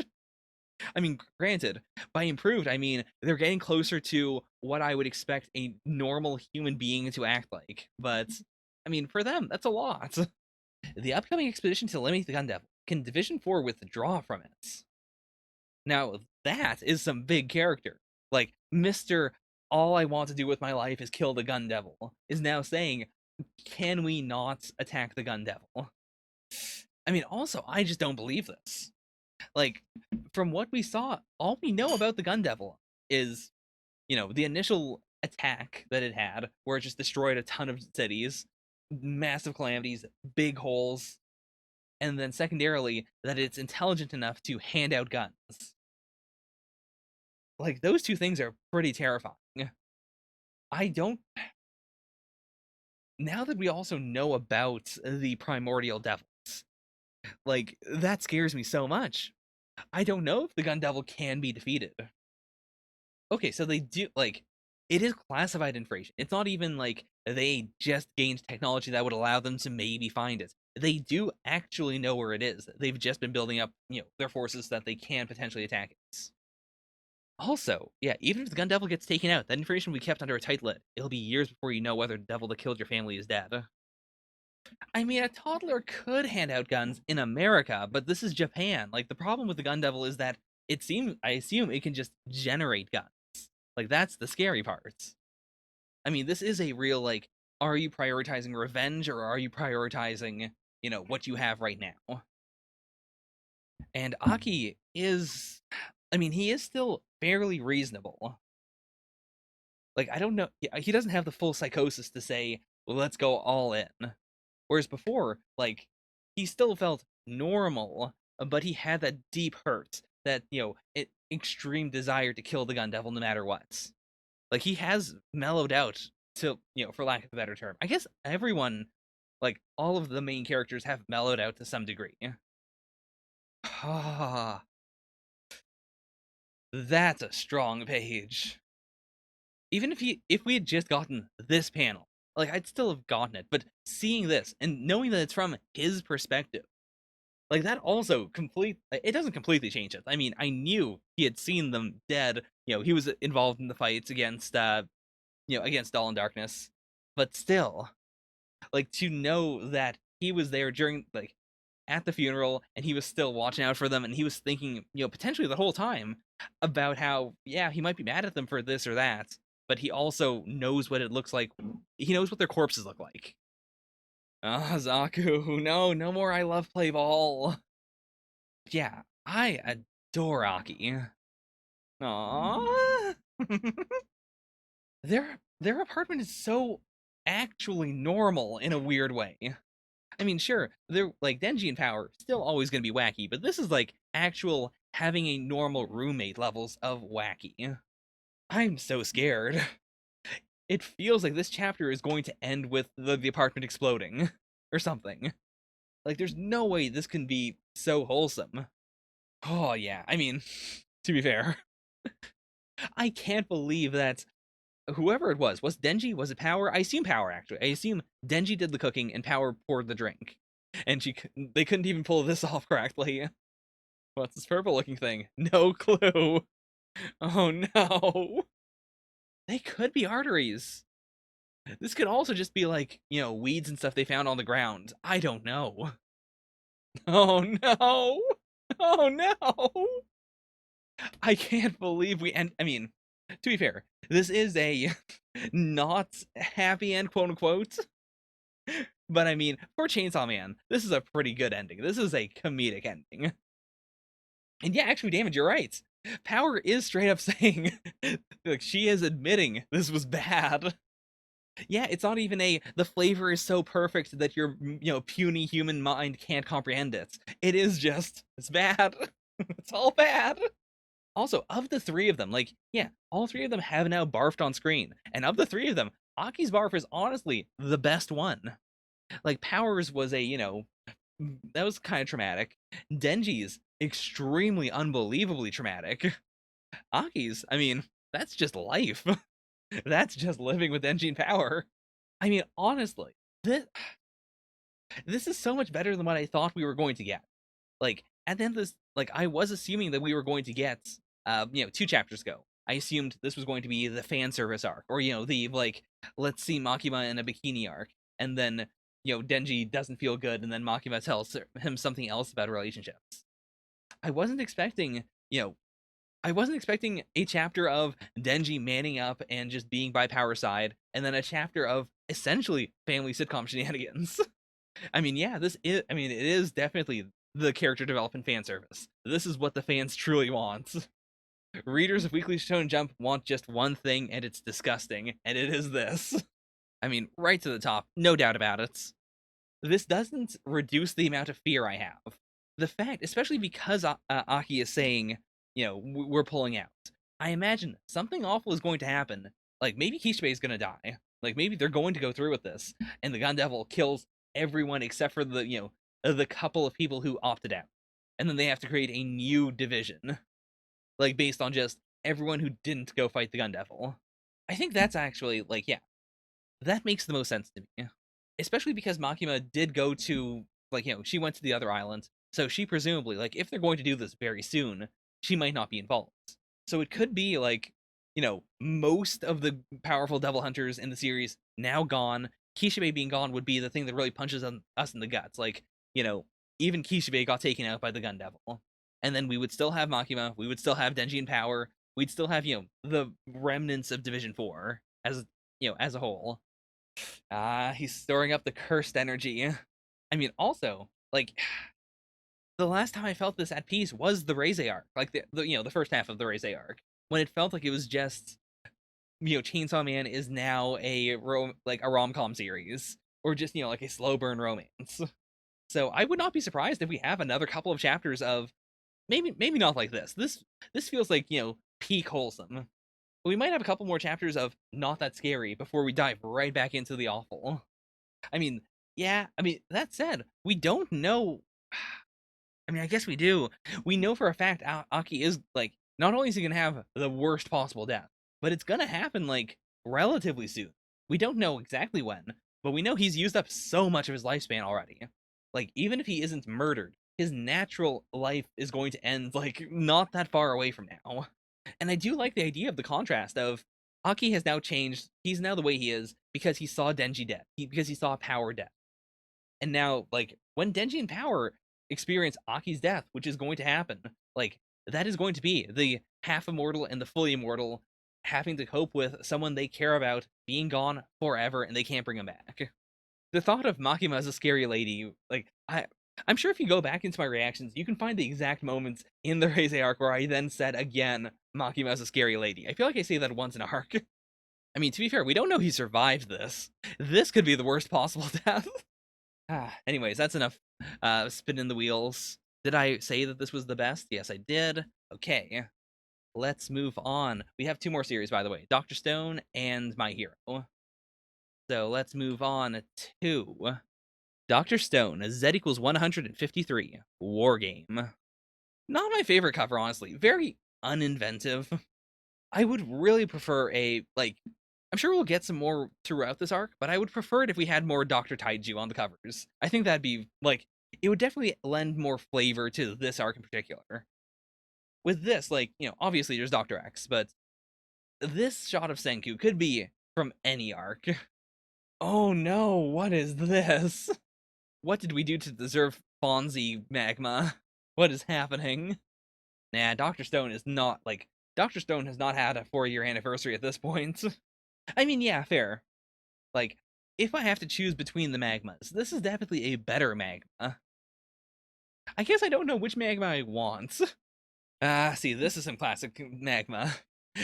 He has the corn. Let's kill him, and then we get all the corn. Oh boy, I was just recently talking about how, I don't think Dr. Stone can do anything with Yo that doesn't fit, current events. Nikki's boobs are a wonder of the world. I'd say a lot of a lot of females in Dr. Stone have, crazy outfits that are, magical in some way. But Nikki's very strong. There's got to be, tape or something right in the middle, so no matter how it sways, it, stays there. Yeah, this isn't a fight that they can win with gunpowder. Zaku, it is angles, but at the same time, human fat sloshes around. It's that's the problem. You're not, you're not taking into account the movement of the breasts. That's the danger. You can get a lot of coverage, sure, but the problem is, can you keep them in one safe position?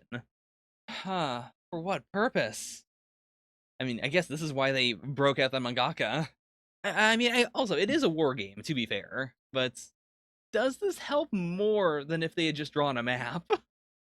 So much detail, too. I didn't think about it until right now. Is Civ 5 still had the square boxes, right?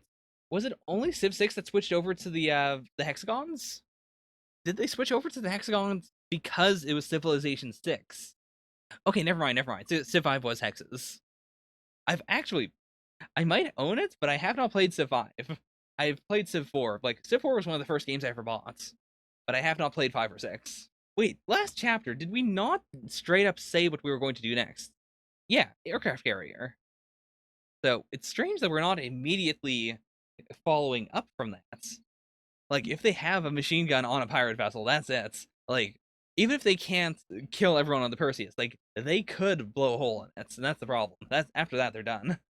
And yeah, like that is, the Somali pirate problem. It doesn't matter how big your ship is. If some small guys with guns show up, that's it. You're done. Unless you have superior weaponry, which you probably won't if you're hauling cargo. Or with the Kingdom of Science, like they didn't plan for, pirate battle arcs. I mean, that's it sucks. But in any situation where guns are invented, guns immediately become superior because it's not just the range, it's the extreme power of a gun, of a bullet. Hand-to-hand combat doesn't really work when you have something that is both that physically powerful and also like somewhat accurate from a distance. Not even great. Like not even, like an arquebus or like a musket is a game changer. It is a little demoralizing that after 3,700 years, this is still the country with the greatest amount of gun violence in the world. Everything else on the planet changed except for this. Yeah, I do hope that they can recover the sails, right? Yeah, I don't remember what material they used for the sails actually. It may have been silk. If it's something that doesn't degrade, then this is fine. But otherwise, that'd be a big waste of resources. Especially since actually they could just put it in the trees, right? I guess the problem there would be, is it going to get tangled? Is it just, showing off our location? So they only need 20 meters to take off, and for landings, we'll use wires to stop the plane by force. So they did need to they need to get rid of that first mast, and they would have to extend it a bit, right? Like, this is not 20 meters, is it? Like, assuming this is 6 feet. I guess if we're, like, going from maybe here or here up to the tip, I guess that might be fine. No, but this is stepped, though. Like, the plane would hit here and then still have to, like, continuously move downward. I guess that's not really a... Yeah, to take it... I mean, I guess they would have to just make a ramp here, right? Because then the plane could start back here, go up here, and then go up the ramp, and then, fly upwards. Oh no, these eyes. We didn't get this often in Dr. Stone. It feels like the insane eyes are, like, they're not new, but they're definitely coming up a lot more than they used to. Like, yeah, they would have the materials advantage, and it does mean that, like, Kingdom of Science gear is going to always look different than the American gear. Like, even if they're making it in America, they can still have unique stuff that makes it look different. In addition to just, different methods of construction and stuff. Like, they don't have a rivet gun, so they're not going to start riveting things. Yeah, I mean, honestly, Taiju has not been their antagonist since, like, even pre-Stone Wars. Like, it's been a long time since I would say genuinely, like, I am reading this series. Senku and Taiju are both equally, like, reasons why I would read the series. Whereas, like, Senku and Gen and then Senku and Ryusui are definitely both, like, much better duos than Senku and Taiju. I like Taiju, but they are not really a duo. Oh, cool. I mean, did they just make these skis or did they make them before? Oh, no. Their plane uses these glass skis. That's what they meant. Sorry, I thought... I don't know why I thought Risu would be saying that about the Kingdom of Science. But no, the Americans made the glass skis. He wants us glued to the spot. Are they going to get bombed? I could see that being really big. Because also, like, they can't move this ship very quickly. And now they've taken off one of the sails. They definitely cannot move it very quickly. Yeah. Like, they are a sitting duck if they're gonna get bombed. Oh boy, that's a big lady. See, she does not fit the vibe of this kingdom. Also, are those giant batteries? Or maybe that's supposed to be like, like sleeping gear or something. Oh no! No, damage! No! I can see it though, like, with the way it's curving upwards. Like, that is the classic Japanese turd. Oh no. I don't want to get bald head number 2 big turd. I don't want to have that discussion later on. Keep them pinned down and assassinate the enemy scientist. So, the term assassinate does not bring to mind bombing the ship. Also, the fact that he is saying assassinate the enemy scientist, to me implies that, he doesn't want to kill all these kids if he doesn't have to. There must be some element of not being a big jerk there. I mean, not that he's not a big jerk, but, like, he's not completely inhuman. Ah, yes, that's the Dr. Taiju I wanted. I need Dr. Taiju every chapter. This is some real visual K energy. The fact that he is just saying, I can, implies we're not going to know how this is going to happen. If I had to guess, sniper rifle. It's got to be a sniper rifle. I can definitely 100% see Taiju being assassinated. I wonder if they brought along the, the stone thingy. Because, like, even if it's only making the tiniest little spark, they could potentially, have Taiju be shot in the head and then still survive because they stone him. But the danger there would be then, the Americans see the Japanese using the stone technology and then they go, oh, did you guys turn the world to stone? I mean, either Senku should cover up the equals empty squared, or they should just have everyone put an equals empty squared on their shirts. And then they should all speak very loudly about how they don't understand what it means. I mean, it's been 3,700 years, and gun violence is still rampant. I refuse to believe that marijuana legalization has improved in this time. I do love the way we're hyping up Stan, though. This is, like, I do appreciate that this is a battle that is all about getting the science user, or killing the science user. Like, this does give it a much different feel than all the other, like, battle arcs we've had up until this point. Like, even the Stone Wars were not about assassinating Taiju. It was just, we're going to take out the kingdom of science as a whole. This also means, I imagine, that it might be less lethal. Like, in the sense that the Americans might take prisoners, in order to get at Dr. Taiju. Okay, so their away unit is Tsukasa, Hyoga, Ukyo, Suika. I mean, yeah, I get it. Tsukasa because he is the full package.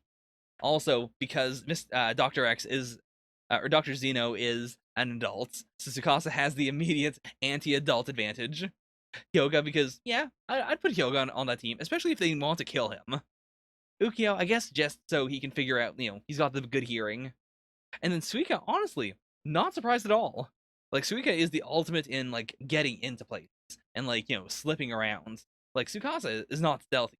Hyoga, not stealthy. Ukyo, we don't know much about Ukyo's stealth. I guess we know that, as the sniper for a little bit, he was pretty good. I mean, what is a Chad if not a child with fewer letters? I don't know where I'm going with that one, but yeah, just take that one. Yeah, I'm pretty hyped for this one.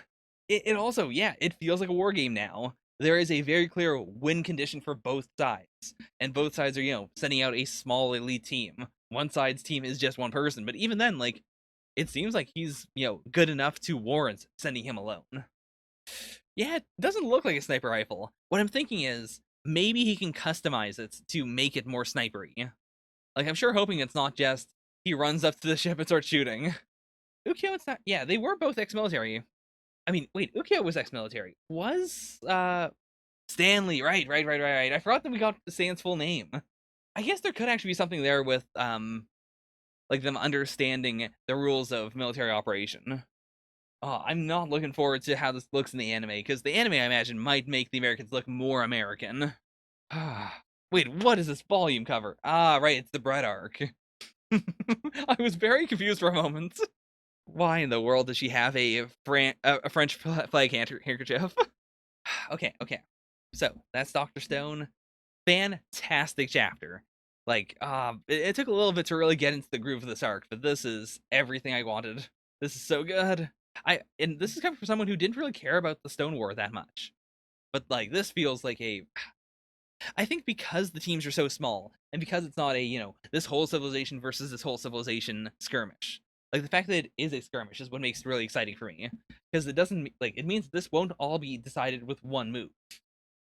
They're going to try to, but I imagine neither side is going to get the science user. This is just going to open up something that they then have to deal with later. I can't honestly say that this goes above Chainsaw Man, though. Like, Chainsaw Man was so much more emotional. It really touched me. This was super hype, but I would say this was more exciting to me than the Undead Unluck chapter. That Undead Unluck chapter was super, like, hype, but it was not this. So, right there. Chainsaw Man, Dr. Stone, Undead Unluck, everything else. So, that's Dr. Stone. One more series to go. We've got, uh, press the button, and then My Hero Academia, Chapter 274, Search. Aw, yes, MHA time! I like Shigaraki's, like, Fae-like super white hair, but it depends on the shot. Like, I'm honestly not a big fan of this. Like, where it is just, the absence of anything over his face. Like, it's not terrible, but, like, here, I don't know why this doesn't really appeal to me. I think it might be the nose, actually. The nose might be standing out too much as just sort of its own thing here. See, I like the shot a lot more actually, because it is framing his eye. I don't know this at all, but I assume he does he sketches out the hair and then, he fills in everything else and then just completely erases anything that, anything that would be the hair outline that he drew. I'm also very surprised that Tight Kubo never got around to this. Like that he never came up with the concept of this character. I mean, I guess that is all of the Hueco outfits. Like because they are all white. It is the I'm just going to draw the line and then that's it. Oh yeah. Also, like this part right here. Like let me zoom in on this. Yeah, the way his hair looks here is very like this was an outline that was drawn and then you just erase the outline. Like it looks so digital. Like right, it's probably not very good. Like go look at it on the vid site yourself because there's no way you're gonna get the right quality from the stream. But like it looks so artifacted to me. Not that the overall thing looks bad at all, but yeah, it does look like it was. It looks like what I just said it looked like. So something inside of him is, screaming, "Get one for all." Meanwhile, we've got Hell's Curtain. I mean, somehow I imagine that this isn't gonna hurt Shigaraki.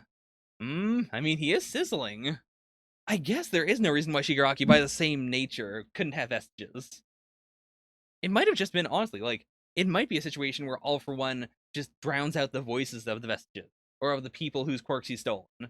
Like, because of the way he is, there's no way he could listen to them. What is going on to with his palm? Like, it looks like there's a hole in it, for sure. Also, what is going on with his face? I guess it is, like, melting from the flame. Ah, you're right. He regenerated. I see. Oh, boy. Okay. When I was making my wish list of, what abilities does Shigaraki really need, I hadn't really brought in regeneration. To be fair, that was because I had a lot of faith in, he puts up the barriers. But regeneration is honestly so much better than barriers in terms of, like, an actual fight where you have to touch the enemy. With a barrier, you can't touch the person. It's like a condom. Whereas, like, regeneration allows you to, weather anything and still touch the enemy. Oh no, homie! Oh, you're right. That's gonna be a problem. Also, I guess we don't know what level his regeneration is at. Or like, is Shigaraki using a bunch of different regeneration quirks? Like, how is this gonna work out? I also do like the paneling here of like Endeavor's spin being so strong that the panel itself has to bulge out a bit to give him that extra, area. Also, yeah. I guess this is Shigaraki just in the middle of the fight going, wait, what? See, I actually took it as he's looking at the hand. Like he's looking at the hole and going, Oh, no touch. Big mood. Wait. Oh. Actually, with this shot, also, it does look like something is flashing out of his palm. So was he, like, preparing this? Like, was it him going, oh, pew, pew, pew. Okay, let me try this over here.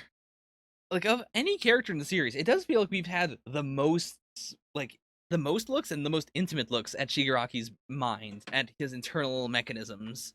But I do want to see one more. Like, I want to see what it is like for him to use all these quirks. Like, with Deku, it seems like it is just when he uses Black Whip, it is just like, oh, well, I guess that's also coming out now. Also, the line of, if you can overcome it, you'll find that you hold everything in the palm of your hands. It does feel more literal now we know, like, now that the holes on All for One's hands are now, like, a thing. But yeah, I do like the aesthetic of this. This is a very like I've been getting into playing Halo a lot, and invariably whenever I play, especially if I'm with teammates, I will immediately throw a grenade at my teammates, and that is because every time I play Halo, it is as if I am awakening for the very first time, and I'm trying out all my quirks. So I inevitably shoot to see like, okay, is my trigger working? Yes, it is. And then I throw a grenade to see if the other trigger is working, and then someone dies. They all get mad at me. Also, the big question is to me, the big question is this a vestige of All for One? Like, is this All for One's desire to obtain One for All? Or is this something else? Is this like, did All for One himself have this going on in the back of his head? Like, this voice telling him, you gotta get One for All back. Waking up with Cheese Quirk would be terrifying. I mean, first of all, I'd probably wake up in a crater because I do move around a lot when I sleep, and I assume I'm touching things with all 5 of my fingers. Also, homie, if it's not Nana's hand at this point, then Horikoshi is being the most insane troll on the planet. Like, we have seen, like in the dream sequence, it was so obviously like, yeah, it's gotta be hers. Like, she was there using it at the very least. And in that sequence, we also got Random Man on the Streets. Remember Random Man on the Streets? Remember how he showed up in the vital moment in which maybe Shigaraki could have turned and, not absorbed All for One? But he saw the visions of his parents and of Anana and of also Man on the Streets. Like, if Man on the Street was there and Nana was there, it's gotta be Nana. Especially since it doesn't seem like Shigaraki really, like, knows a lot about her at all. Yeah, Random Man on the Street was there along with the family. I want to say it was Random Man on the Street. I'd have to go back to make sure, but I'm fairly sure all the hands were accounted for, including the hands from Random Man on the Streets. Was I thinking of his grandfather? Was that him? Were any So were there fewer hands on him in that sequence than there usually are on him? Okay. Fair then. I was definitely, because also I didn't remember that it was 2 random guys. So that would explain why I didn't recognize one of those designs. Okay. Thank you, Damage. Thank you, Manga Fan. Thank you, homie. Thank you, all of you. This would have. I'm really glad you cut this off right now, before I really started going crazy with it. Now this one, not a big fan of. I specifically don't like this lock of hair, like the one going under his nose but above his mouth. Like, that is one where I can envision the original sketch in my mind, and I can see why Horikoshi would do it. But like this, it doesn't look great. Does Endeavor know about One for All? I mean, this is a big mind-bending moment, sure.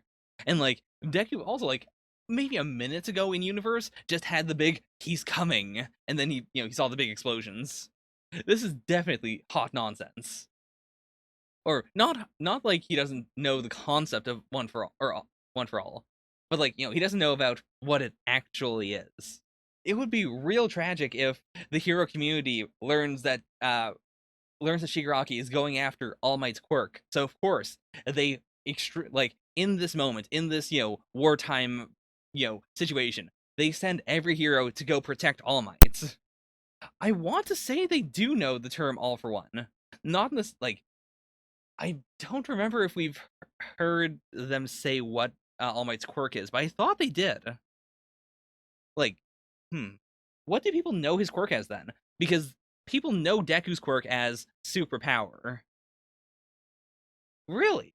Is it not written anywhere? Huh, I guess not then. Never mind. Because, like, the series has been, like, in the data books and stuff, it's been pretty consistent that, like, Deku's quirk is superpower. It's not All for One, because, in universe, every time it's written down, it is, written as that. I mean, don't people know about him? It's only been like 100 years, right? Or less than 100 years. Like, what would they have called? Like, Japan was ruled by this man from the shadows who ruled the country. I don't. Yeah, fantastic page. Oh boy, this is what Pussycat Headquarters looks like. Honestly, not the great, like, I'm not sure how I feel about the paw over the head. Like, that feels a little much, but it's not bad. It is very cute. It is extremely cute. And the chairs, oh man, I just bought a chair like 2 months ago, but if I could get a chair like this, I would definitely buy one. Ah, so good. Also, like, even though it is extremely oh my god, the tails are, I assume, customized for each character, like, for the cat that they represent. Yeah, because that is yeah, like that's Ragdoll's tail. That is, I assume, I guess that would be Tiger's, right? None of the other two wouldn't have stripes on them. I was wondering if, like, I kind of assumed in this chapter that Deku was like Shigaraki and Deku were doing the same thing. Like they were both having this primal urge of I know where the other one is. But yeah, it makes a lot more sense actually if it is Shigaraki using Search. That said, if he's using Search, like if this isn't a um, I am just vaguely feeling out where all for one could be, or where one for all could be. If he knows directly where Deku is, this is gonna get real tense real fast. Oh boy. Oh boy. Especially in this situation. No one is going to be able to physically stop Shigaraki, like, especially now that he can regenerate. Like, even if you keep on shooting him with flame, he can keep on walking towards Deku. How do you stop him now? Okay, and I can see what's happening. Like, I thought it was just Deku's in shock and everything's happening around him, but no, he is looking at the effort and then going, I need to not be here. Like, if I am with all the evacuees, they're gonna die. I have to isolate myself so Shigaraki, who is going to fight me, is going to find just me. What is that? What is that? Like, I assumed that was just his cape.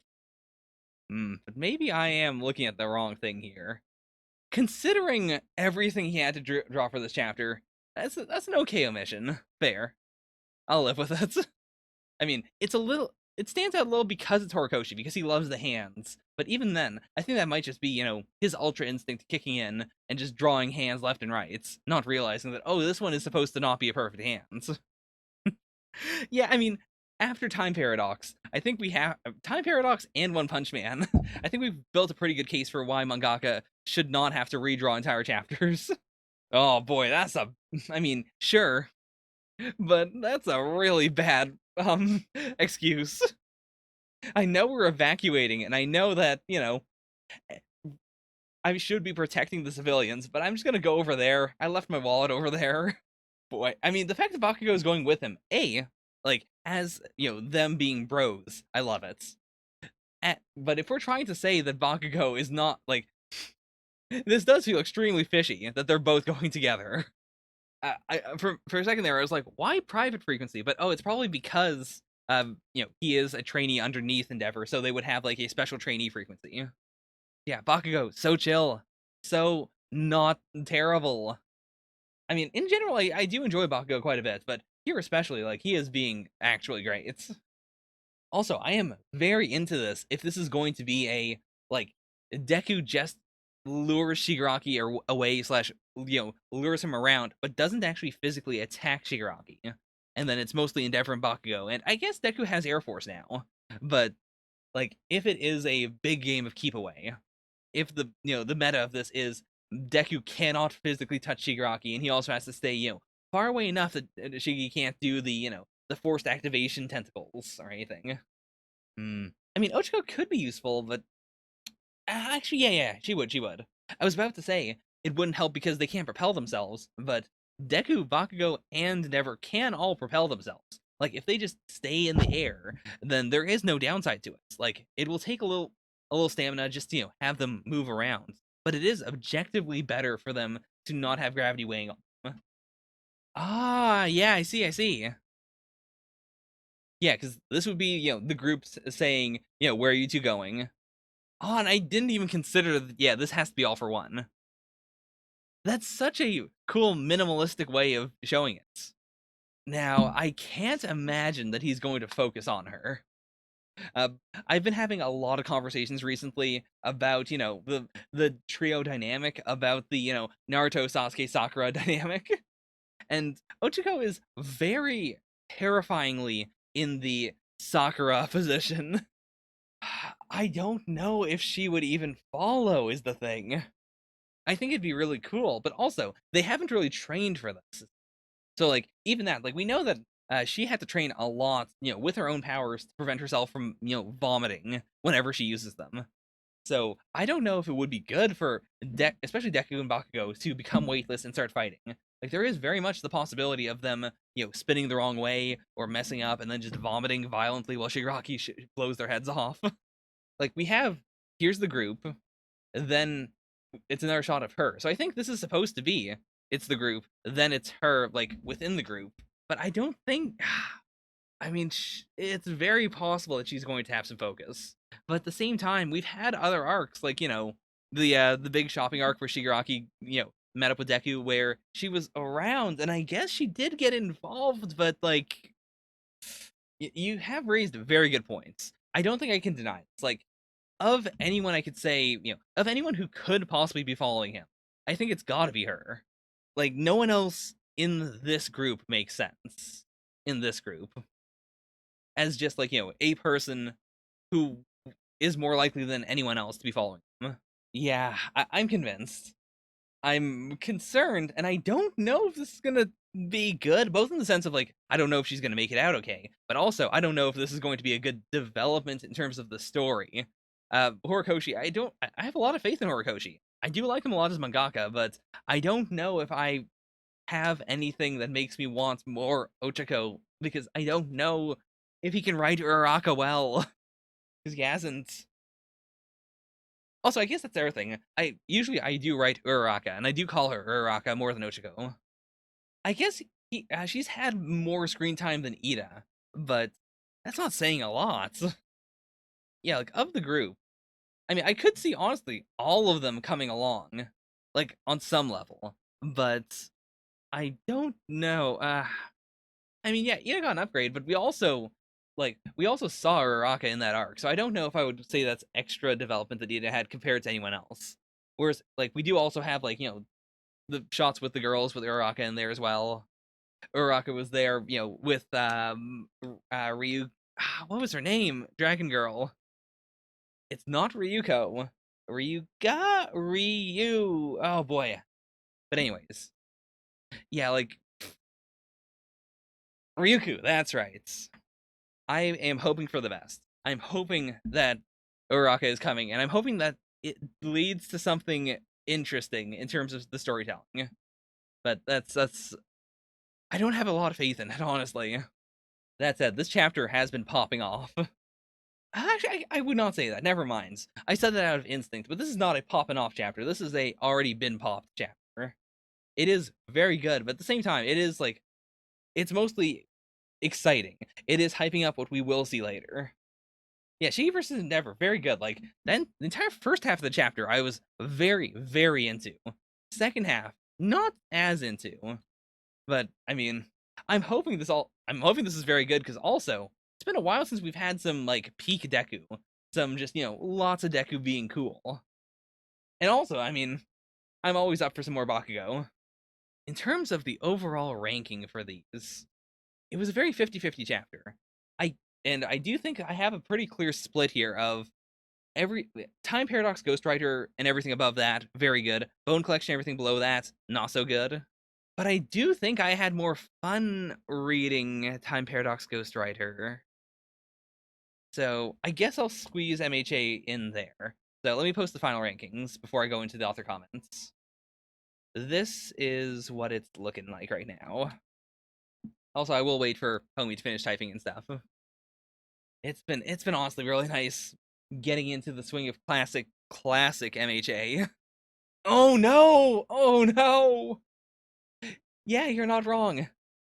Using Uraraka's quirk. First of all, okay, let me try to collect my thoughts. Uraraka's quirk changes the way her hand looks, and she like Horikoshi overall is very hand focused.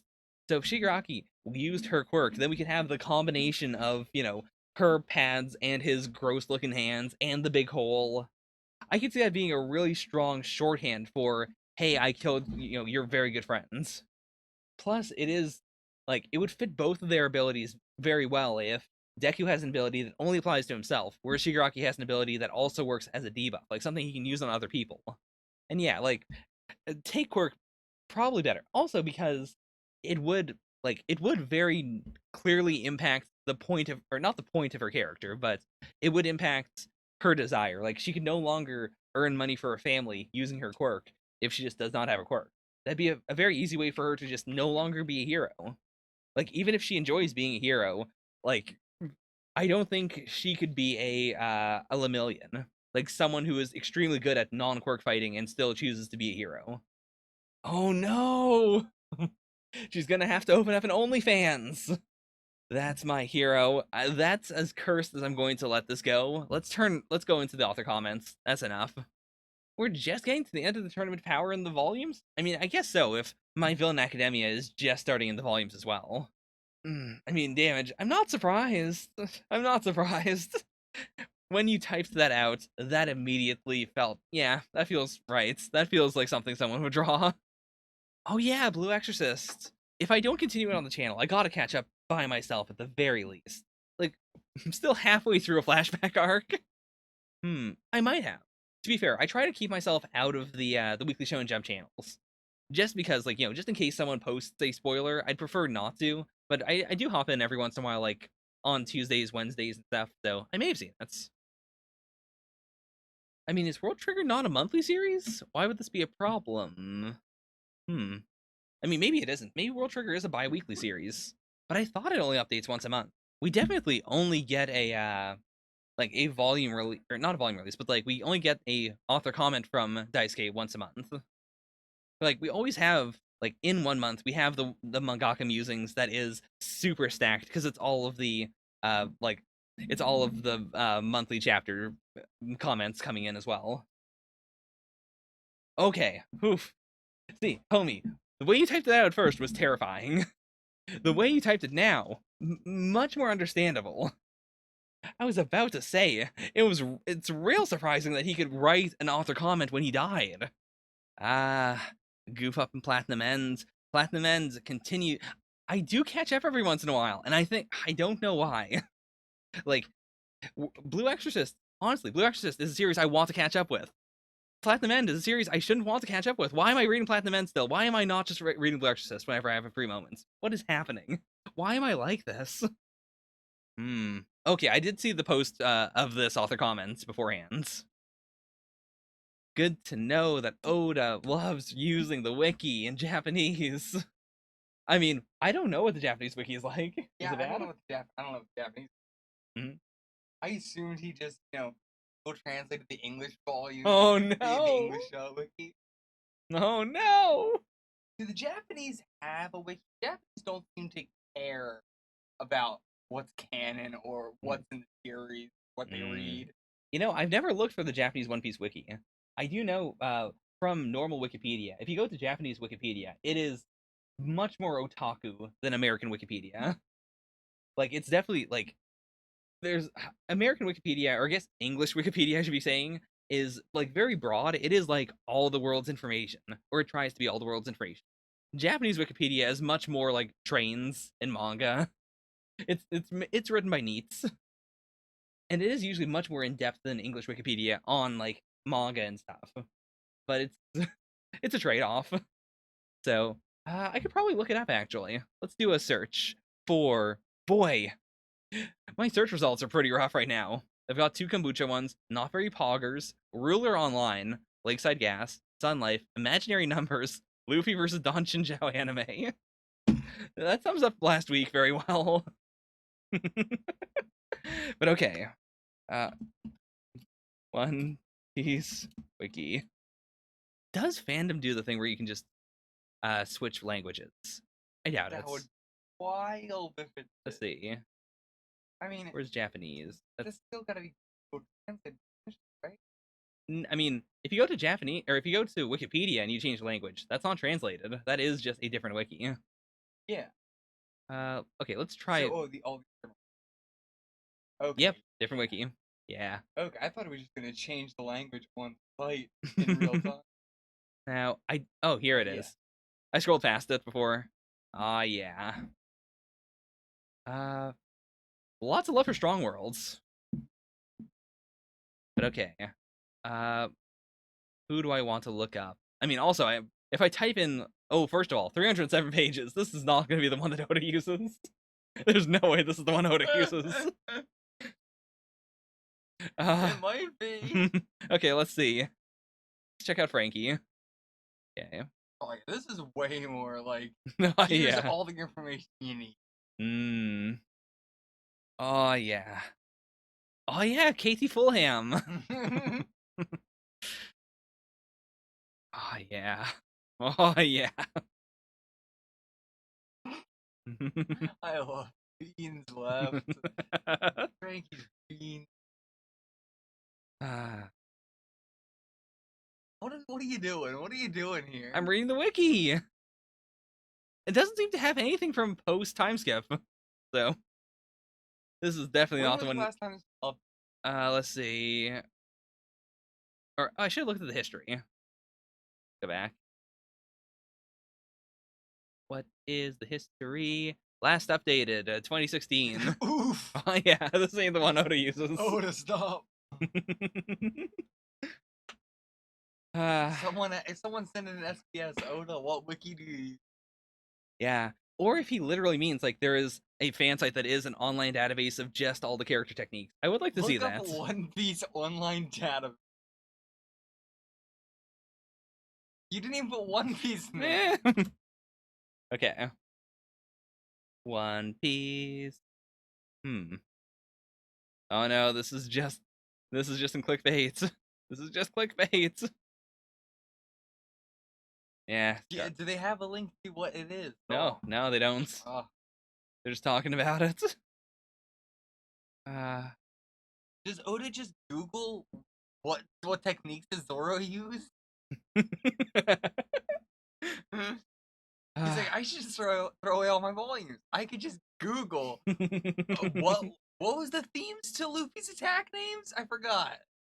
If you are a Japanese fan, go to the online database that Oda uses and change the listing of the 7 warlords to include that guy. You know who? That guy. Oda looking up. Who were the warlords? I can't remember. Anyways, have I lost every single person watching this? No, people are still here, surprisingly. Oh man. Kai Shirai, fan of Yuna and the Haunted Hot Springs. Boy, I want those volumes. I if I had to guess of, like which long-running series is going to end soon, I would have said Yuna actually, because like Japanese Shonen Jump has been really pushing to make sure that the English version and the Japanese version are kind of at par. Like there is a theory on the Weekly Shonen Jump podcast that Kochikame ended in part because they knew like English, like there's never going to be an English Kochikame. Yuna outlasted Kochikame? Oh yeah. And when you put it like that, it's that Yuna survived and Kochikame didn't. Kochikame got to volume 100 and then they said that's enough. With Yuna, they can't stop it. Yuna gets color pages every single week. I love it, just killing off all the theories that aren't in One Piece. Like, I imagine, like, they haven't ever talked about it on the podcast, but I imagine the Shonen Jump people must be super mad that Seven Seas got Yuna. Like, this was back in the cuck days, of course, when they were like, oh no, we can't put 18 plus content on viz.com/Shonen Jump. That really screwed them over because Yuna still relatively big, and they couldn't put it on the sites, and they couldn't put in the big spreads. Yuna's always removed. It is really weird, by the way, to imagine Caillou writing The Promised Neverland while reading Yuna. See, that is what I imagine, like in Time Paradox. I would be very concerned if I walked into the studio where they're drawing Promised Neverland, and I'm seeing Caillou like staring at a picture of Yuna with her boobs out, and then going, "Okay, Emma." That is exactly what he's doing. Every week. Every week he does that. Oh, we're getting. Wait, is this a new manga or is it a one shot? I guess by your phrasing, it's gonna be a new manga. Oh boy, gotta fill up the harem slot and jump again. Who is that? Yabuki Kentaro. He was Love Hina guy, right? I don't remember which series Ken did specifically, but Black Cat. Wait, Black Cat? Two Love. Ah, yeah. Oh, Two Left no, Rue, that's what I not was this thinking man, of. no! Yes, okay. Everything he learned about drawing manga, he learned from Dragon Ball. I'm sorry for poking your ear. This man. What? Yep. What? He Yep. doesn't know what he's talking about. I spent 2 hours crying from both joy and sadness. Is there something wrong with my autonomic nervous system? A little concerned for Horikoshi there. Inagaki-sensei is definitely deserving of the highest level of respect. I'm having even more fun drawing Dr. Stone lately. These are the words of a man who is being held at gunpoint. We know he's not. I mean, sure, because they can't physically be in the same room. Well, no, I mean, we've seen Bleach's YouTube channel. We know what he's like in person. We do. He's a 13-year-old girl. But I can't imagine a 13-year-old girl writing the specific phrase, Inagaki-sensei is definitely deserving of the highest level of You respect. gotta understand, this is being translated out of Boichi's. We now know what all of his author comments sound like, and they're just being translated either for the editorial department or for Viz. Sure. I don't know if in the Japanese there might be just the letter 2. There's gonna be emojis. I guess lots of tildes. The original might have been Dr. Inagaki is big respect man. Boichi be tuned for him. Much respect to Inagaki, Doctor.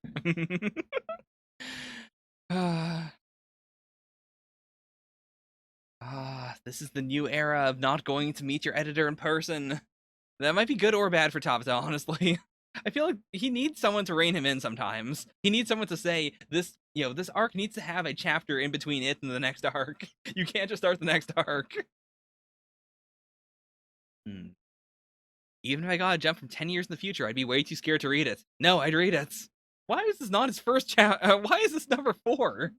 It took him so long to say this. He hasn't thought about it till now. Oh no!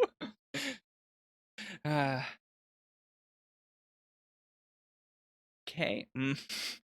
Now I feel like the author comments are also ranked in interestingness sometimes. A lot of the time, like the first half of it, I have a lot to say. The second half is all like, I like pizza, I like Pepe.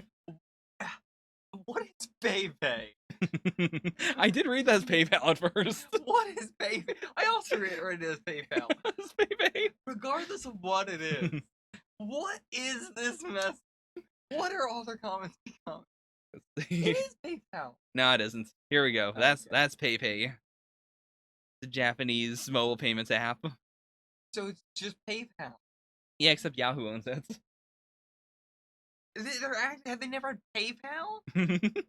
Who in this day and age is like, I don't have to carry around a wallet anymore? Japan is wild. I mean, Japan hasn't had to, people have been able to make payments from their phones in Japan for the last, 20 years. Yeah. Except for mangaka. Apparently. Is there currently any character you should avoid fighting more than Mario? There isn't. Somebody help. I don't know. Oh, classic Fujimoto. See, this is the bottom of the author comments. Everybody's talking about quarantine. Fujimoto, I went out to go eat some crepes. Crops. It'd be very Fujimoto if you said, I went out to go eat some crepes. Komoto, of course, working out for the first time in a while. And my hand was shaking so much that I couldn't hold my pen. Enough of that.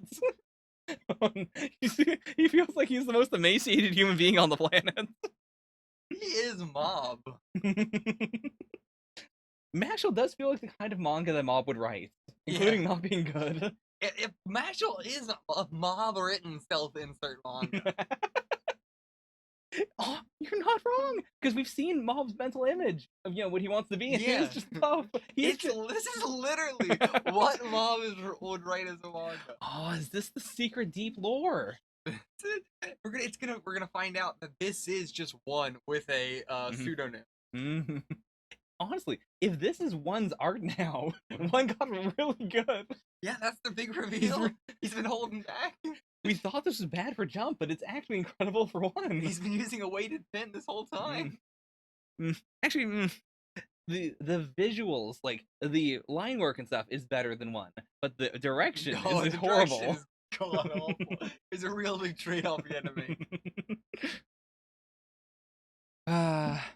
Taishi, of course, congratulating Miura. I mean, we know they're friends before. We had the famous multiple spreads where Yuna references We Never Learn and vice versa. While we now live in a world where We Never Learn is still going and Yuna is not. Yeah, these are all the bad comments. These are all the ones I don't want to read. These also, like, are they the same? Like, are they the table of contents? Because Guardian of the Witch definitely was not at the very end, and I would not say Guardian of the Witch is one of those series where people really want to know where it is. So you got to put it in the back so people can get to it easily. Yeah. You know what? I don't know what the sorting really is. If you don't have anything fucking to say, draw a little doodle.